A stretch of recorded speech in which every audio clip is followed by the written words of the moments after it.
റസൂലുള്ളാഹി സ്വല്ലല്ലാഹു അലൈഹി വസല്ലം തങ്ങളിൽ നിന്ന് വിത്ർ നമസ്കാരം ഇശാ നമസ്കാരം കഴിഞ്ഞ് ഉറങ്ങുന്നതിന് മുമ്പ് നമസ്കരിക്കുക എന്നുള്ള റസൂലുള്ളാഹി സ്വല്ലല്ലാഹു അലൈഹി വസല്ലം തങ്ങളുടെ പ്രഖ്യാപനം നമുക്ക് ഹദീസുകളിൽ കാണാൻ കഴിയും.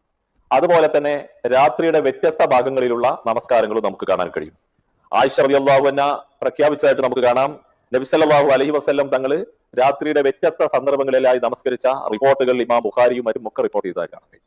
എങ്കിലും അതിൽ ഏറ്റവും പുണ്യകരമായ സമയം എന്ന് നമ്മൾ പറയുമ്പോൾ രാത്രിയുടെ അവസാന ഭാഗത്തേക്ക് വിത്ർ നമസ്കാരത്തെ നീക്കാൻ നമുക്ക് സാധിച്ചു എങ്കിൽ അതാണ് ഏറ്റവും പുണ്യകരമായ സമയം. ഇശ നമസ്കാരത്തിന്റെ സുന്നത്ത് നമസ്കാരം കഴിഞ്ഞ് സുബഹിന്റെ ബാങ്ക് വിളിക്കുന്നതിന് മുമ്പുള്ള ഏത് സമയത്തും നമസ്കരിക്കാം. എങ്കിലും ഏറ്റവും പുണ്യകരമായ ഒരു സമയം എന്ന നിലക്ക് നമ്മൾ കാണുമ്പോൾ നമുക്ക് സാധിക്കുമെങ്കിൽ, നാം ഉറങ്ങിയാൽ സുബഹിന്റെ മുമ്പ് ഉണരും എങ്കിൽ നമ്മൾ വിത്ർ നമസ്കാരം രാത്രിയുടെ പകുതിയുടെ അപ്പുറത്തേക്ക് നീക്കി വെക്കലാണ് ഏറ്റവും പുണ്യകരമായിട്ടുള്ളതെന്നാണ് ഹദീസുകളിൽ നിന്നൊക്കെ നമുക്ക് മനസ്സിലാക്കാൻ കഴിയുക.